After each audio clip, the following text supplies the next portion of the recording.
우리가 이제 과목에 대한 이제 개요를 설명하자면, 사실은 한국경제론이 뭐 어디부터 시작할 거냐 문제인데, 1990년대 이후 한 30년 정도를 이야기를 하도록 하겠어요. 그러니까 기본적으로 우리가 뭐 한국 경제사를 지금 논하는 건 아니고, 한국경제론은 지난 시간에 말한 대로 우리가 목적의식이 분명한 거죠. 그러니까 어떤 나라는 굉장히 번창하고 어떤 나라는 쇠락하고, 또 한 나라라 하더라도 어떤 시기에는 번창하고 어떤 시기에는 쇠락하는, 그러니까 이런 문제의식에서 출발한다고 그랬습니다. 그러니까 예를 들어 과거에 우리가 코리안 드리밍에서 지금 헬조선에 말하는 뭐 이런 문제를 우리가 어떻게 볼 거냐 하는 관점이에요. 그래서 사실은 이 30년이라 한다면 꽤 긴 시간이죠. 근데 보통 우리가 이제 이 경제학에서 우리가 논했던 거는 뭐냐라면, 예를 들어가지고 국민 소득이 어떻게 된다든지, 생산이 어떻게 된다든지, 그 다음에 소비 투자 같은 이런 부분들에 우리가 집중을 하고 있습니다. 그러니까 당연히 이제 이 생산, 소비, 투자 뭐 이런 부분에 대해 가지고 늘상 이야기하는 게 이제 경제 성장과 소득 분배 이런 문제를 가지고 이렇게 논하게 되고, 그 다음 여기에 관련되는 부분들을 주로 이 자본의 문제, 그러니까 인적 자본이라는 건 주로 노동을 의미하죠. 노동과 기술의 문제를 가지고 이게 주로 설명을 했어요. 그러나 여기에 가장 우리가 어떻게 본다면 경제학자들이 전제하고 있는 거는 다른 거는 변화가 없다는 거죠. 혹시 여러분들 세트리스 파리부스라고 얘기 들었죠. 다른 상황이 변화가 없다면 전제하고 들어가는 겁니다. 근데 그 다른 상황이 변화가 없다고 이야기할 수가 없는 거죠. 이미 이 90년대 이후부터 30년이라 한다면, 예를 들어가지고 이 문화의 문제, 그러니까 사람들이 의식에 대한 이야기죠. 그 다음에 있던 제도, 정책에 대한 문제, 그 다음에 예를 들어가지고 이 부분은 뭐 좀 덜 하긴 하지만, 지리적으로. 당장에 우리나라 경우에 있어가지고 지리적으로 봤을 때 90년대 이후에 가장 큰 부분이 중국이 어마어마하게 이제 크게 성장한 이런 부분들이 사실은 이 영역에 속할 수 있겠습니다. 그래서 사실은 30년의 또 이 변화를 봤을 때 가장 이 중요한 부분은 뭐냐란다면, 어떻게 보면 이 부분에 대해 가지고는 우리가 기존의 경제학에서 많이 다뤘는데, 반면에 30년을 놓고 봤을 때 이 부분에 대한 이야기는 사실 우리가 변화가 없다고 가정했을 뿐이죠. 근데 이걸 놓고는 이 전체 한국경제론을 설명하기 어려운 이런 부분들입니다. 특히 우리나라 경우에 있어 가지고는 이러한 이 제도라고 하는 부분이 굉장히 이제 중요한 부분이, 특히 이제 민주화 이후에 우리나라 경우는 대통령이 이제 직선제로 바뀌고 5년 단임제로 이렇게 바뀌게 됩니다. 아마 여러분들이 기억나겠지만 대통령 바뀔 때마다 이제 정책이 어마어마하게 이제 큰 변화가 이루어지고, 사실은 이 변화에 대한 폭이라고 하는 게 너무 과도할 정도로, 그러니까 이런 말 들어가지고 정권이 바뀌면 뭐 기존에 했던 정책들이 다 엎어지고 일관성이 상실되는 거죠. 그래서 이런 말 들어가지고 5년 단임 정부가 돌아가지고 많은 걸 하다 보니까 사실은 정권 리스크라고 하는 게 항상 따라다녔던 겁니다. 따라서 이 30년을 논하는 데 있어가지고 이 문제를 우리가 배제하고 논할 수는 없다는 거고, 사실은 이 문제를 우리가 이 경제학에 있어가지고 특히 정치 경제학에서는 이 틀을 어떻게 잡냐고 한다면 경제와 어떤 정치의 관계로 이렇게 잡는 겁니다. 따라서 이 경제와 이 정치의 어떤 관계를 설명하는데 가장 중요한 요소는 뭐냐면, 결국 이 경제와 정치 사이의 상관관계라고 하는 거는 하나의 어떻게 보면 맥이 있는 겁니다.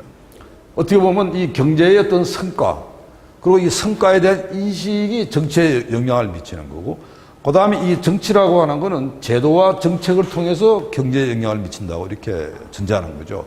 그러니까 사실 이 정치 경제학에 있어가지고 아주 베이직한 이런 부분들인데, 우리가 이제 돌아가 보게 되면 90년대 이후에 어마어마한 기술들이 이게 바뀐 겁니다. 특히 아마 여러분들이 실감하고 있는, 예를 들어가지고 휴대폰에 관련된 이런 부분만 한다더라도 지금은 다 스마트폰으로 해가지고 컴퓨터랑 여러분의 이 통화 기능이랑 다 접목이 돼 있죠. 그 다음에 이 세계화라고 하는 거는 뭐 아까 말한 이 중국의 어떤 급부상이란다든지, 그 다음 심지어 아마 여러분들도 금년도에 아마 여름에 뭐 해외도 나가고, 그 다음에 여기 유학생들도 지금 많이 와 있는데, 바로 이러한 부분들. 그 다음에 이제 이 고령화라고 하는 거는 뭐 이루 말할 수가 없죠. 사실은 지금 우리나라가 전 세계에서 가장 빠른 속도로 고령화가 이루어지고 있는 나라고, 그 다음에 출산율이 전 세계에서 가장 낮은 이런 나라로 지금 가 있는 겁니다. 아까 언급했던 민주화, 이런 부분들이 사실은 이 전체에서 큰 좀 영향을 미치고 있는 부분입니다. 그래서 우리가 아주 구체적으로 들어가게 되면 이제 경제에 있어가지고 성장이 어떻고 분배가 어떻고, 그 다음에 고용과 물가의 문제, 그다음 특히 지금 우리 30년을 논하는 데 있어가지고 어떻게 보면 이 문제, 성장 분배 고용 물가에 대해 가지고는 우리가 기존의 어떤 이 경제학 그리고 또 많은 사람들이 여기 관심을 기울였습니다. 그러나 의외로 이 30년 놓고 봤을 때 이 산업 구조가 어마어마하게 바뀐 부분에 주목하지 못하고 있는 거죠. 그러니까 제조업의 어떤 고용 비중이 격감하고 그다음에 서비스업의 고용이 어마어마하게 지금 올라 70%까지 지금 돼 있죠.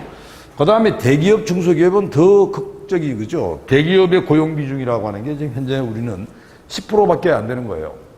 그러니까 예를 들어 가지고 미국이나 뭐 독일, 일본 이런 데는 대략 한 50% 되는데 우리는 10%로 지금 격감했다 이런 부분들은 아예 언급도 안 되고 있는 좀 그런 부분들이고 아마 여러분들이 왜 우리한테는 괜찮은 일자리가 없느냐 부분도 사실 이 문제랑 직결될 부분들이죠. 그 다음에 이제 이러한 문제를 이렇게 보면 특히 이제 성장 분배, 고용 물가 이런 문제 놓고 늘상 지금 이야기 나왔던 부분들이 뭐 연구개발, 뭐 복지, 재정 이런 부분으로 이야기를 지금 하고 있는 그런 상황이죠. 그 다음 이제 정치에서 가지고 가장 큰 게 이제 선거라는 부분들. 아마 우리가 5년 내 대통령 선거 말고 국회의원 선거, 지방선거 할 때마다 우리가 이 전체 경제에 출렁출렁 하는 부분들입니다. 특히 이 복지와 재정 부분에 있어 가지고 어마어마한 이제 부담들이 이제 주어지기 시작하는 거죠.